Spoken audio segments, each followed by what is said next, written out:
does God exist? Is religion a force for good or evil? Can religion and science go hand in hand? To find some answers, I've come to Oxford, home to the oldest university in the English-speaking world, and the place where I studied as an undergraduate. One of the jewels in the city's crown is the Oxford Union, the debating chamber that's witnessed such legendary orators as Winston Churchill, Benazir Bhutto, and of course, Kermit the Frog. I've come back to the Union today to sit down with the world's most famous atheist, Professor Richard Dawkins, to put faith on trial and to ask, is religion evil?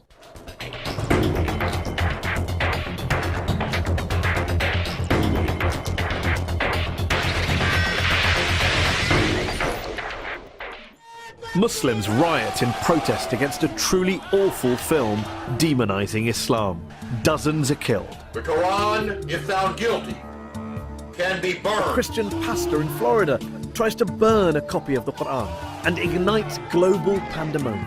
Even Buddhists are at it, attacking the Muslim minority Rohingyas in Western Burma. And of course, the conflicts plaguing the modern Middle East are often blamed on ancient hatreds between the children of Abraham. Remember 9/11? Was this religiously inspired terrorism? Thousands died. Yet here's the thing. Societies without faith haven't fared much better. Communism banned all religions, as Joseph Stalin and Mao Zedong systematically slaughtered millions of their own countrymen. Is science any better? Since Galileo and Darwin, scientists have sought to stamp out ignorance and unravel the mysteries of the universe. But science has also poisoned the environment, unleashed killing on an industrial scale, and now threatens our entire planet. My guest today, however, stands firmly on the side of science and has provoked controversy with his attacks on religion. Ladies and gentlemen, Professor Richard Dawkins. One of the most prolific thinkers of his generation, he shot to fame in the 1970s with his research into genetics, and his book, The Selfish Gene, transformed evolutionary biology. His most famous work, The God Delusion, sold millions of copies and has been translated into more than 30 languages. Richard, thanks so much for joining us here on Al Jazeera. Before we go any further, I just want to check something. Are you an atheist? For all practical purposes, yes. Nobody can actually say for certain that anything doesn't exist. But I'm an atheist in the same way as I'm an a-leprechaunist and an a-fairyist and an a-pink unicornist. So you're not 100% sure God doesn't exist, but you're sure enough to make it practically... I'm as sure as you are sure that fairies and leprechauns don't exist. And do you see an equivalence between the idea of God and the idea of a fairy and a leprechaun? The evidence for both is equally poor. You say, in The God Delusion, one of my favourite sentences that jumps out of the page, that the God of the Old Testament is a petty, unjust, unforgiving control freak, a vindictive, bloodthirsty ethnic cleanser, a misogynistic, homophobic, racist, infanticidal, genocidal, filicidal, pestilential, megalomaniacal, sadomasochistic, capricious, malevolent bully. As a piece of rhetoric, superb. But do you really believe that? Congratulations on getting megalomaniacal right, by the way. Most people fumble on that. Yes, if you've actually read the Old Testament, I think you would have to agree. It's hideous. It's an the God of the Old Testament who is a monster. But also the God of the Quran, the New Testament, the Hindu scripture? Well, the God of the Quran, I don't know so much about. The God of the New Testament is widely advertised as being a bit more gentle. And certainly, on the whole, he is. There are things about the New Testament that I find, in a way, almost more objectionable than the Old Testament. But the sheer horror of the character, I said he was the most unpleasant character in all fiction, because I regard it as fiction, of course. And yes, he is. I mean, he's jealous, he's vindictive, he's callous, he's cruel. And yet this is a God that is worshipped by, loved by, adored by, followed by millions, billions of people. I hope not. I hope that the God that is adored by millions of people is a grown-up kind of God who is no longer... I hope that most people the kind of people I would like to know who worship and admire him regard those stories as not literally true. Now, there are some who do regard them as literally true, and I suspect they either haven't read the Old Testament or they're not the kind of people I would wish to know, because you do not want to worship a character like that. By all means, worship some kind of great spirit of the universe, some kind of creative intelligence who created the universe, but don't worship this vile, vindictive monster of the Old Testament. Why throw around these sweeping statements about religion? Not the God of the Old Testament, but religion itself being evil. I mean, do you believe religion is evil? No. But you say plenty of times in this book that religion is evil. You said in a speech famously that I think a case can be made that faith is one of the world's great evils, comparable to the smallpox virus, but harder to eradicate. I do think that, yes.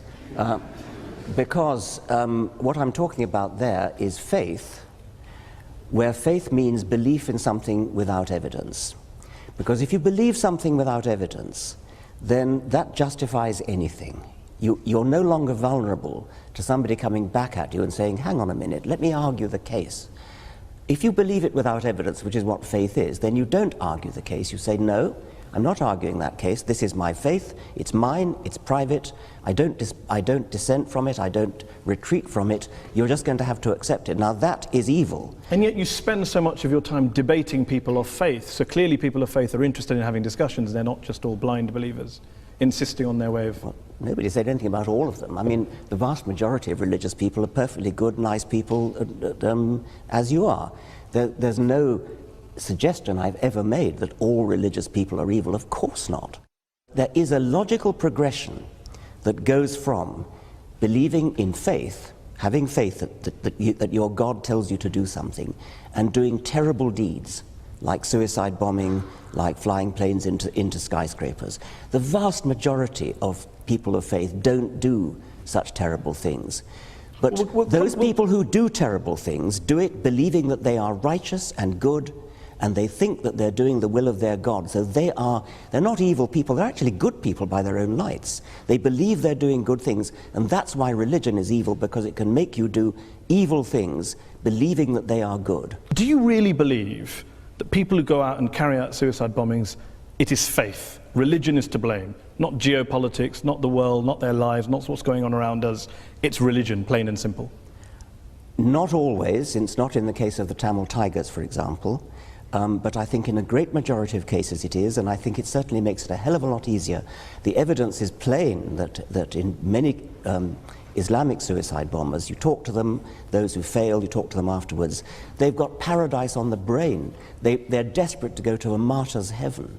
And that's what they think about. Professor Robert Pape of the University of Chicago studied every known case of suicide terrorism, 315 cases. And he came to the conclusion that there's, quote, little connection between suicide terrorism and Islamic fundamentalism or any of the world's religions. The taproot of suicide terrorism, he says, is nationalism. It's about land, it's about power, it's about politics. It's not about faith. Faith is just a cover. What do you know that he doesn't know? Well, I've seen other evidence. There are different people say different things. I've seen plenty of testimonies of suicide bombers who have said precisely that they do it because they want a martyr's paradise. Do you include the 7/7 bombers in that case as well? Yes, I believe so. Have you watched their suicide videos? I'm not sure that I have, no. They talk about Afghanistan, they talk about Iraq, they talk about crusades, they talk about war between the West and the Muslim world, they talk about invading armies. I mean, there's a lot of real world stuff in there. I'm not saying, of course not, that faith doesn't play a role, but I'm just interested in this idea that you think faith is the issue. You said in a very famous column you wrote 4 days after 9/11 that this came from religion. There are enormously good reasons for people to take political action, and this we see in Northern Ireland, we see it in Afghanistan, we see it in Sri Lanka, where the Tamil Tigers operated. So yes, there are political reasons, but the promise of a martyr's heaven, which is, you cannot deny that this is part of Islamic doctrine. Martyrs go straight to paradise. Yes, but not terrorists, not murderers, not criminals. Well, they believe that because they're told it by their imams. But then what about the majority of the world's Muslim clerics and ulama who came out and condemned 9/11 straight Well, I'm afterwards? delighted they did, but they were pretty quiet about it. What about the argument that says human beings are prone to violence, they're prone to carrying out crimes against their fellow man? You can blame religion, you can blame politics, you can blame economics, lots of factors, lots of excuses. What I don't get is, why do you only focus on religion? For fairness, why don't you also isolate the other factors? There are lots of other factors, and I'm quite happy to say that, yes. There are lots of, I mean, if you look at the wars of history, some of them have been about religion, plenty of them have not been about religion. I never said religion is the sole cause of wars and violence. You may not have said that, but you would accept that the new atheists, people like Sam Harris, the late Christopher Hitchens, have blamed a lot of history's wars on God and religion, and you make a similar suggestion in The God Delusion. Yeah, I would blame a lot of history's wars, but the most terrible wars in history, the two major wars of the 20th century, are nothing to do with religion. You accept that point? Yeah, of course. And the Cold War and Vietnam? Yes, I would, of course, yes. So when you have a situation where some of the world's worst crimes were carried out not by believers, how then does that square with your idea that it's religion that causes good people to do bad things, it's religion that's driving violence, your original statement against religion at the start of this? Dogmatic belief in something like religion or something like Marxism or something like Nazism, these are all, or indeed patriotism, I mean, my country, right or wrong, these are all pernicious beliefs which can drive people to do terrible things. And in the Second World War, Hitlerism was driven by racism, by a sort of sub-Wagnerian pagan religion which Hitler revived. Stalin's atrocities were motivated by a dogmatic belief in Marxism. And atheism. Stalin happened to be an atheist, but he was never motivated specifically. The Soviet Union was not based on scientific rationalism, on the elimination of religion and God? Stalin persecuted the church. Stalin persecuted just about everybody. Are you saying that the Soviet Union, the leaders of the Soviet Union, were not driven by a hatred of religion and a belief that science and human progress and materialism was the way forward? They believed that materialism, science, human progress, those are kind of there was a Marxist slant on those words, and they were hideously misused. Mao Zedong, when he invaded Tibet, told the Dalai Lama that religion is poison. The subtext to the late Christopher Hitchens' book was religion poisons everything. Can you blame people of religion for saying, hold on, we've heard these ideas before, that religion poisons everything and it leads in one direction? It's an incidental fact that Mao Zedong and Stalin happened to be atheists. They incidental, were not it wasn't core to communism. I think it was not core to communism, no. So when Karl Marx was talking about religion being the opiate of the masses, that was just a throwaway line? Yeah, I mean, that was an out of context statement. I mean, what on earth do you think that's got to do with atheism? I don't know. Let me put a statement in context to you. Albania, one of the world's worst dictatorships, tyrannies that we've seen in the last 100 years. Article 37 of Albania's communist constitution declared, quote, "The state recognizes no religion and supports atheistic propaganda in order to implant a scientific, materialistic world outlook in people." What do you think you're saying? I mean, that's an appalling thing to say. Of course it is. Why is that an appalling thing to say? What do you disagree with in that statement? Why would I want to support atheistic propaganda? I support science and truth. But you don't support spreading atheism. I support spreading science and truth. If that happens to be atheism, I support it. I'm not going to start bullying people into being atheist. I'm not going to start trying to compel people to be atheists. That was what the Albanians were doing. It's nothing to do with what I want to do. Of course, but you'd like to persuade them not to be believers and become atheists. I'd like to raise consciousness in a gentle, civilized way, using argument, rational argument, from evidence. In your book, you cite lots of evidence for the bad things religion's done. What I wonder is, if you were being fair, wouldn't you have also included some of the good things that religion's done? My passion is for scientific truth. I don't much care about what's good and evil, actually. I care about what's true. I mean, do you actually believe in your Muslim faith? Do you believe that Muhammad split the moon in two? Do you believe that Muhammad flew to heaven on a winged horse, for example? I'd pay you the compliment of assuming that you don't. No, I do. I believe in miracles. You believe that? Yes. You believe that Muhammad went to heaven on a winged horse. Yes, I believe in God, I believe in miracles, I believe in revelation. I mean, the point here is that let's assume I'm wrong, Richard. I'm wrong. Let's. Let's assume I'm wrong. I'm wrong. I'm happy to concede that, Richard. I'm happy to concede it. I'm wrong. All religions are wrong. God does not exist. We're all mad. The issue is, we exist.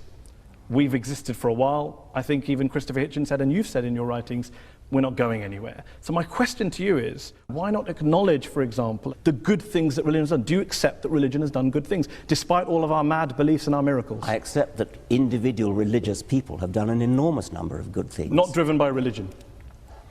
Well, I mean, who knows? You're very mean-spirited. You won't give any credit at all. Take somebody like Martin Luther King, for example. Reverend Martin Luther King. Yes. Obviously, he was a cleric. I imagine that fed into the good things that he did. Plenty of other things did. He was a great admirer of Gandhi, and he was a great admirer of non-violence. He was a brilliant and wonderful, great man. Would you disconnect MLK's non-violence and Gandhi's non-violence from their very strongly held religious beliefs? They didn't. Well, I think it's not a thing that I really care about, actually. I mean, I think they were... You do care about it, Richard. You're saying that people carry out violence in the name of God, and I cite to you an example of very famous people who have done good and non-violence in the name of God, and you say, I'm not interested. If God doesn't exist, then doing something good in his name it's great that something good gets done, but there's no evidence at all that believing in God makes you more likely to do good things. I can't see any noble, logical connection between being religious and doing good things. Let's concede that God does not exist. Let's concede that religion is false. My problem here is trying to understand why some of the new atheists are so anti-religion when religious people clearly are doing lots of good things and they're doing it in the name of God. I've never denied that religious people are doing good things and non-religious people are doing good things. I care about what's true. I'm an educator, I'm a scientist, and I want people to understand the truth about the universe in which they live. That's what I care about. And I regard religion as a distraction, and in some cases a pernicious distraction from true education, which I love and value the way you value and love your God. Can you not do both? Well, so long as they don't contradict each other. Richard. As long as they don't contradict each other. But if you actually believe Muhammad flew to heaven on a winged horse, that's an anti-scientific belief. And that could be wrong. But it bloody well is wrong. But that doesn't change. That doesn't change. How do you know it's wrong? Oh, come on.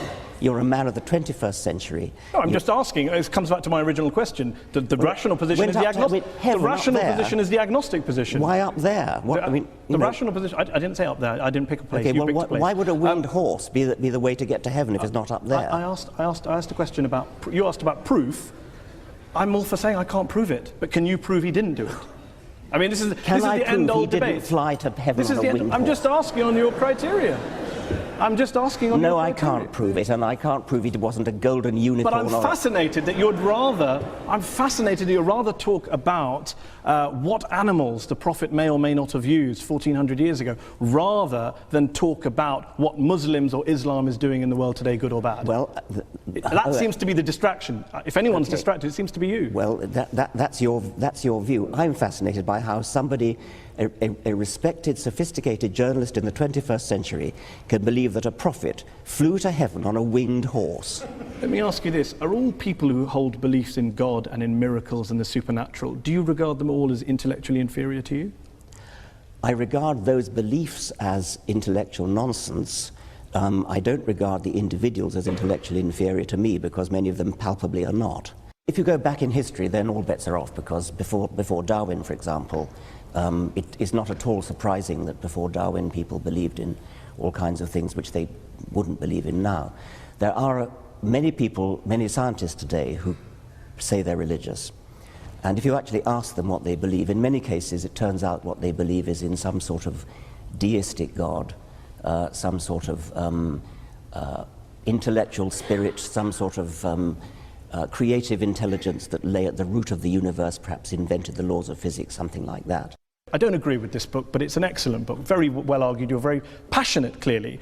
There's one section in the book where you talk about bringing up children. Oh, yes. And you talked about education. You talk about a story when you tell a story about being in Ireland and talking about the Catholic child abuse scandal. And there's one quote on page 356, which I will read out to you. Horrible as sexual abuse no doubt was, the damage was arguably less than the long-term psychological damage inflicted by bringing the child up Catholic in the first place.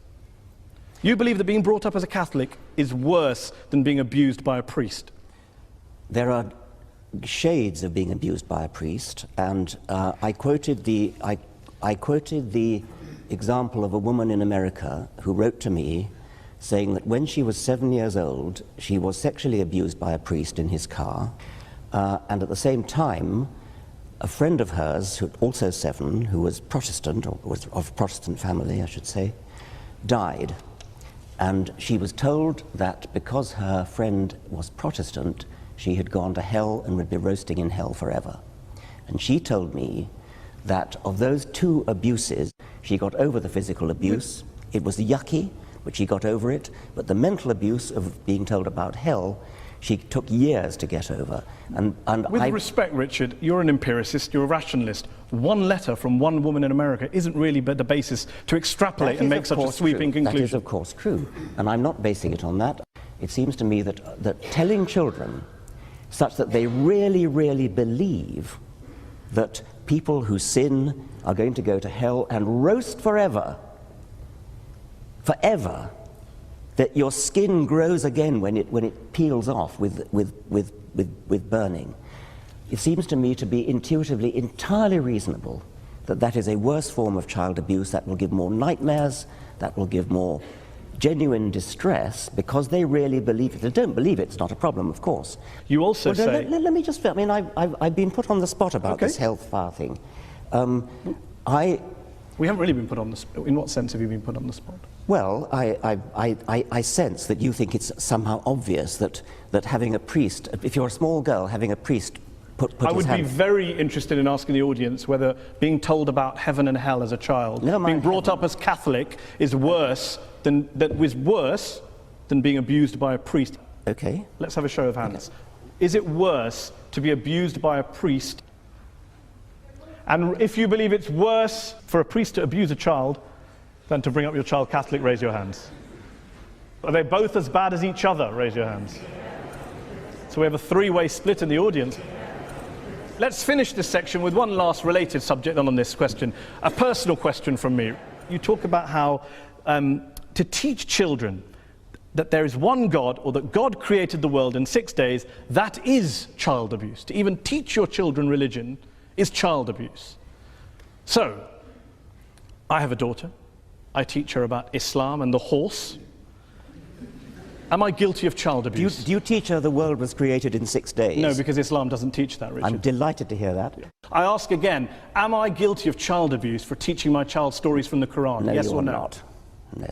Good to know. Yeah. We are going to talk more about science, and we're going to go back to the audience to ask some questions to Professor Dawkins in part 2. We'll be back after the break.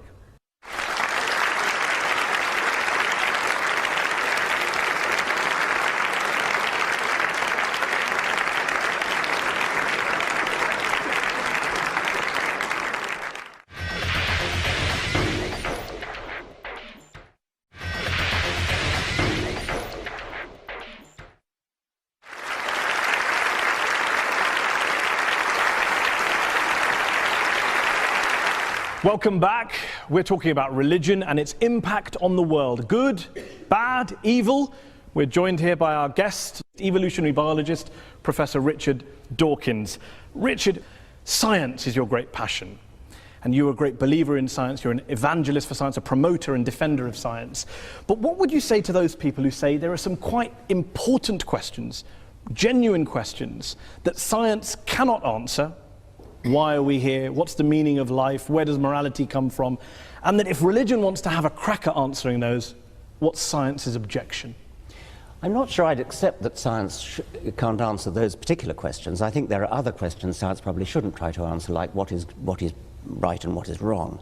Those are questions that are not the immediate concern of science. But what's the meaning of life? Why is there anything? How did it all start? Those seem to me to be scientific questions, or potentially scientific questions. If there are some questions of that sort that science can never answer, then we should at least keep trying to answer them. And if science can't answer them, religion having a crack at answering them, if there's no reason to think that religion has any basis for an answer, then why would religion have a crack? Why would you bother to listen to religion having a crack at answering them? I mean, one thing I would say is there may be questions that science can't answer, like the origin of everything. But if science can't answer them, then religion certainly can't, and nothing else can either. Why? Why is it it's either science or nothing? Well, yes, because science is the method of getting at what's true. I mean, if you take something like how did the universe begin, which is a very baffling, deep question. How did life begin? Another baffling, deep question. Both those questions are unanswered. The best methods we have of approaching those are the methods of science, because these are the methods that look at evidence, that evaluate evidence in all sorts of sophisticated ways. What has religion got to do with that, other than just looking at the writings of somebody who wrote a few centuries ago? I mean, why would you bother to read those writings? So the great philosophers and theologians in history who have grappled with these big questions and thought about spiritual issues, moral issues, the transcendent, they're all wasting their time? Yes, they're wasting their time.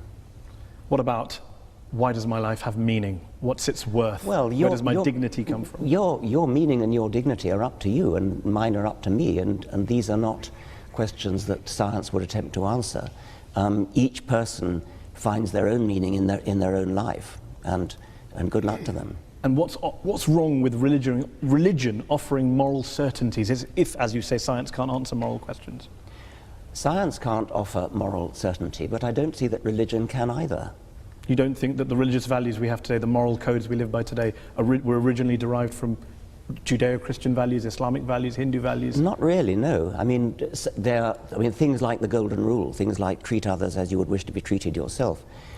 These are ancient values which crop up all over the world.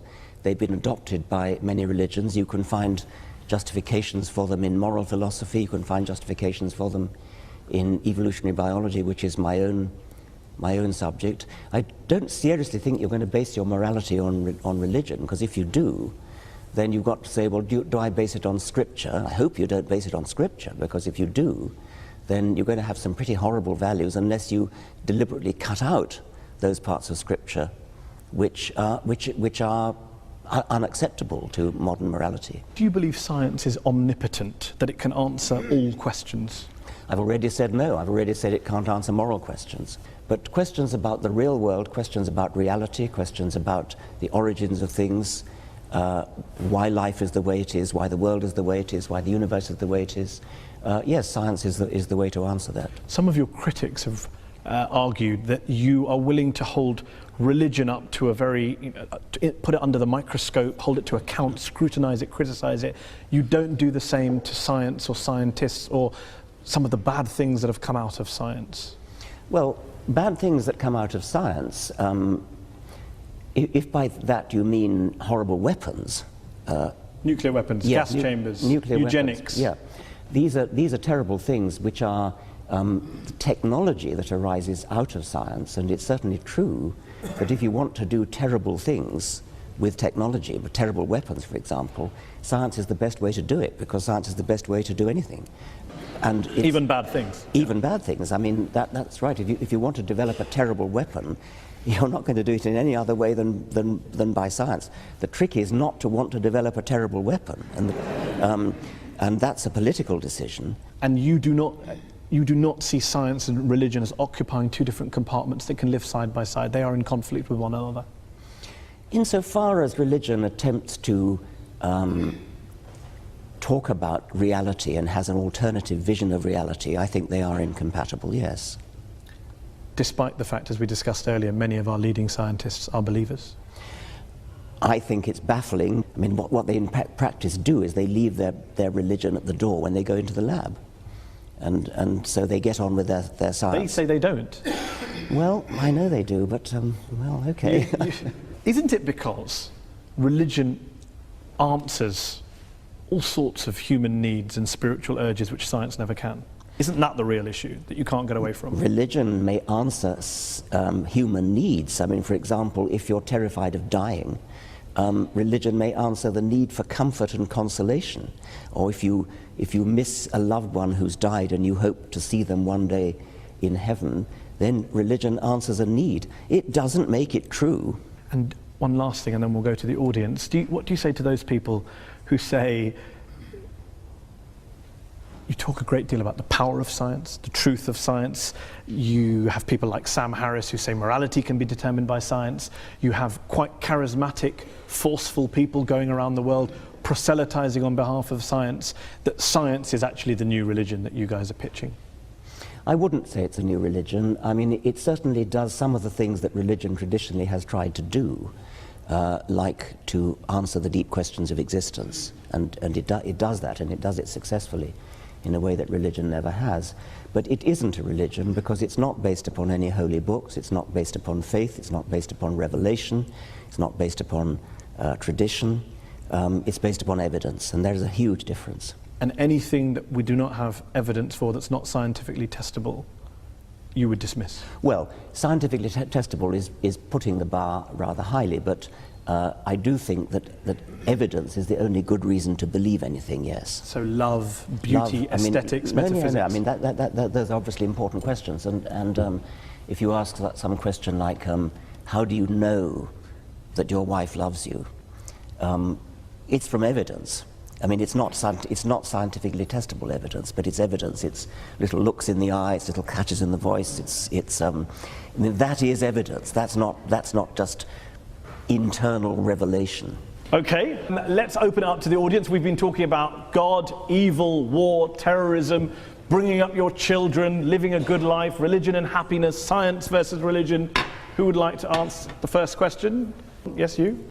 If the Almighty God appears suddenly on the cloud or on the earth or part of the universe, what is your reaction? Are you going to believe or are you going to go against him? What would it take for you to believe in God, not just miracles? Yeah, I mean, popping his head through the clouds. Yeah, that's the thing I've worried about a lot. Obviously,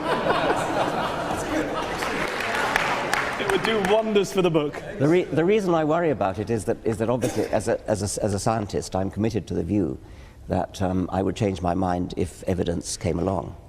And so it's a very important question, what would that evidence look like? And I've talked about it with my colleagues a great deal.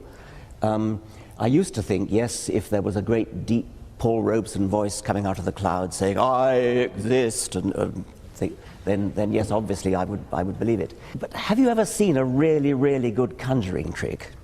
There are things that I've seen done that it seems to me to be, God, that's got to be a miracle. And yet you know it's not. And so there is a real problem there that we are easily fooled. Let's take another question from gentleman here. Very interesting guy. I was extremely amused when you described faith as sort of brooking no argument. This university, of course, began with the study of theology. Most of the people here would have been studying theology at the beginning of the university, and indeed the way in which it was taught was not professorial. You didn't have lectures mostly. Mostly you had discussions, debates. People didn't write monographs, they collected discussions, notes of discussions. People disagreed about their faith. Absolutely, I mean, everybody had a different opinion and everybody expressed it and everybody was heard. What's the question? The idea that, so the question is, do you really think that your view of faith brooking no argument measures up to really any experience of how people think about their faith? You talked about the evidence that your wife loves you. I think for most religious people, the evidence that there's a God is rather like that. Well, obviously, I would be mad to suggest that that theologians don't argue. They argue all the time and always have. They fight wars over their arguments. So clearly they argue. I'd say, when I say brook no argument, I don't mean that they don't argue. When you say that theologians have disputes and interesting discussions, I take it that from your garb you take a position one way or the other on whether the transubstantiation, whether the bread and wine really is the body and blood of a first century Jew or is merely symbolic. But what evidence you bring to bear on such an argument, I cannot imagine. It would not be a real argument at all. It would be a false argument. It would not be an argument which could be settled by real evidence. Just deal with the point about the evidence level when you refer to love of your wife. When you say that your wife loves you, and you're getting evidence from looks in the eye and catches in the voice was the phrase that I actually used. And the questioner said, that's the way religious people feel about God. Yes, they feel that about God, but there's no evidence that they're getting any cues at all. I mean, their God is an imaginary God inside themselves. They feel that they're getting little looks from the eyes of God and sounds from the voice of God, but why should we believe them since we can't see or hear any evidence to that effect? Let's take another question. Gentleman here in the second row. With regards to religion, you've given an example where the Islamic faith and the Muslims basically they wrap themselves up in bombs because that's what they believe is an Islamic faith. But I disagree with you because there are more than 1 billion Muslims living in the world today who actually believe in the Quran and the Scripture, which you said if everybody started believing in the Scripture, then that would be horrible. But I disagree with you because more than 1 billion Muslims believe that if you kill one innocent person, it's as you've killed the entire humanity. So today humanity is about 7 billion people. So more than 1 billion Muslims do not strap themselves up and actually go and commit suicides. The problem with many scriptures, and I think the Quran is no exception, is that you can find a verse that says so-and-so and you find another verse that says the opposite, and so you have to pick and choose. I mean, is it not the case, for example... You always choose the bad ones. Well, no, I mean, I'm suggesting that you shouldn't be in a position of having to choose.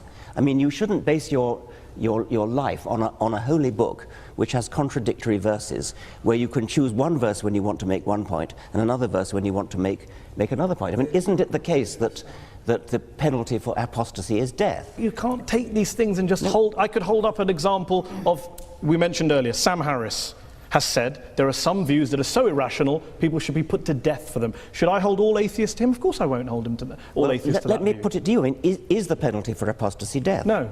Good, I'm delighted to hear that. Why didn't... And the Quran doesn't say it is. Well, then... Some Islamic scholars do. Okay. But that's debate and discussion. There's arguments going on. Things take place over centuries. Okay. Well, let's have an atheist make a point and join the debate. Lady there's waving her hand. Actually, in the Quran, mankind refers only to Muslims and excludes infidels, which is all the rest of us. So that's a small point.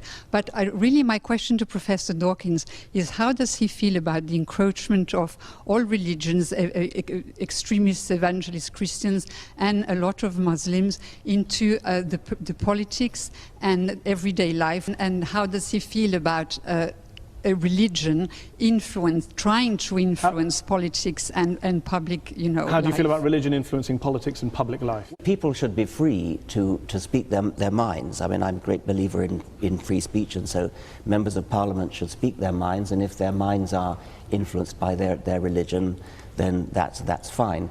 What I would object to, I think, is the view that somehow religion has a privileged right to speak because it's religion. And I think you probably agree with that as well. If you stand up in Parliament and make an excellent speech in favour of something which religion has a view on, like abortion, say, if you make your points well and win the vote by making your points well, that's fine. But what you shouldn't be allowed to get away with is saying, because it's religion, therefore, this is what we should do. Lady there in the headscarf. As a social scientist, the model of the rational actor is somewhat discredited. We don't look at all actors at all times as acting rationally. In fact, we assume that they don't. But that was the prelude to my question. My question was really, would you accept that it's not so much religion that causes conflict, but sincere commitment to some belief that you think is morally important? And in that sense, do we get rid of morality? Well, I think I partly said that when I said that in the great wars of the 20th century, these were driven by non-religious motivations, but they were driven by my country right or wrong kind of patriotism. That's a little bit different from morality we're talking about, but at least it's not religious. I was interested in what you said in your preamble when you said that, I take it you're a social scientist, and you're no doubt right to suggest that since social scientists are studying the human animal, you notice that people actually don't behave rationally. Well, unfortunately, that's true. But that doesn't mean we shouldn't behave rationally just because people don't. Let's take a question from an atheist or an agnostic. Gentleman there in the black jacket there, 3 rows down in the middle. I think when I read your book, which I thought also was excellent, it became very apparent to me that evolution, nature, has given the human species some very, very powerful survival instincts. We're aggressive, men want to spread their genes, we want to gather as much resources together as we can to help our genes continue and survive. And as a result of that, there's been a lot of very, very dark episodes in our history. The Roman Empire, which was terribly oppressive, hedonistic, the Vikings who stole, raped, pillaged, the Persians, so on and so forth. Do you not think that it was actually the ideas of religion that took the human race, the human species, from beyond these base survival instincts and started to give them a new paradigm for thinking, which was not necessarily in the interests of the instincts that they have for survival? It's perfectly true that a sort of selfish gene view of life, which is what I've mostly written about, is a very unpleasant view of life. And if you followed the creed of the selfish gene literally and actually lived your life according to it, it would be a very unpleasant world in which to live. It would be a sort of Thatcherite work. I mean, I've often said that while I'm a passionate Darwinian when it comes to explaining the way life is, I'm a passionate anti-Darwinian when it comes to organizing our lives. Would the world be a better place if religion disappeared tomorrow? Yes. Despite all the good things we discussed, that you recognise.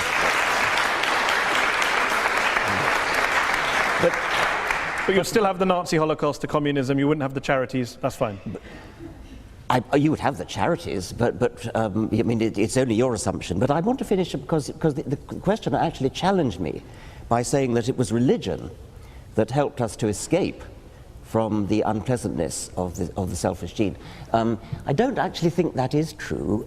I think that we have escaped by a long and slow process of civilization in which religion no doubt played a part. If you look historically over the very long time span of history, we're getting better, we're getting nicer, we're getting more charitable, we're getting kinder, getting less cruel.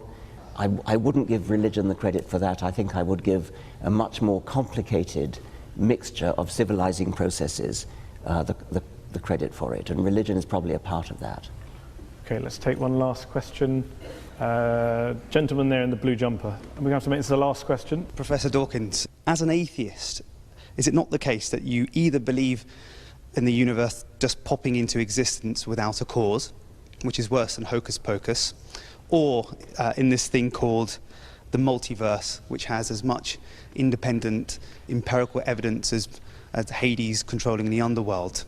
Right. The phraseology you use is somewhat biased, somewhat slanted. The universe popping into existence out of nothing. The multiverse theory is used in this context to explain the fact that some physicists believe that the physical constants are too finely adjusted. It's as though it's a put-up job. It looks as though the physical constants are so finely adjusted that if you change any one of them, then the universe would collapse. And I started to say that. Yes. Now, the multiverse hypothesis is a kind of Darwinian way of solving that problem. It says there are billions and billions of universes, all of which have different settings of their fundamental constants. A tiny minority of those billions and billions of universes have their constants set in such a way as to give rise to a universe which lasts long enough to give rise to galaxies, stars, planets, chemistry, and hence the process of evolution. But do you understand, it does make me chuckle that you mock me for believing in a prophet that flies into a heaven, but you believe in lots and lots of universes that you can't show me, prove to me, test to me in a lab, as a basis of getting out of believing in a God and a prophet. I'm astonished that you should compare the two. I'm comparing the lack of evidence for the two. Well, you cannot use your own intuitive common sense in order to diss physics. I mean, if you could do that, we wouldn't need physicists. I mean, they are very sophisticated people, they do mathematics. But there are physicists like Paul Davies who have dissed the multiverse theory as being nonsense. Well, Paul Davies would rather take the view that there's something mysterious in the origin of the universe, and that's another perfectly respectable physicist's view. Steven Weinberg, the Nobel Prize-winning physicist. It's respectable if a physicist holds a view about mystery in the universe, but not if anyone else holds it. If we're talking about the origin of the universe, that is a problem in physics, yes. Let's end with a couple of quick questions. If, as Christopher Hitchens, the late Christopher Hitchens wrote, religion is ineradicable, and as you put it, harder to get rid of than smallpox, doesn't this basically mean that whatever motivations you have, no matter how passionately you're driven and love for the truth, you are essentially wasting your time? I would never admit to wasting my time trying to propagate the truth, and I think I can claim a modicum of success with the people that I've read my books, the people who've attended my lectures. It's a doctrine of despair to say that we're stuck with religion for all eternity. The religions of ancient Greece and ancient Rome and the Vikings have all dead. Nobody believes in Jupiter or Thor anymore. And I have great hopes that the same is going to be true of the God of Abraham. And one last thing, there's a new book out from one of this country's well-known philosophers called Religion for Atheists, which makes the case that no matter how false religion is, no matter how imaginary God may be, there are some lessons, there are some institutions, there are some values that atheists could usefully borrow. I've heard that argument put. I've heard people say that humans do need some sort of rituals, and they need some sort of gathering places, meeting places. I can sort of see that. It's not a thing that interests me very much. I don't feel any great need for ritual. I don't feel any great need to fill the alleged vacuum that'll be left when religion goes. I think there's plenty to fill it already. It's been a fantastic discussion. It's a pleasure to have had you here on Al Jazeera. Thank you all to the audience here in the Oxford Union Chamber. And thanks to you all at home for watching. Goodbye, and dare I say, God bless.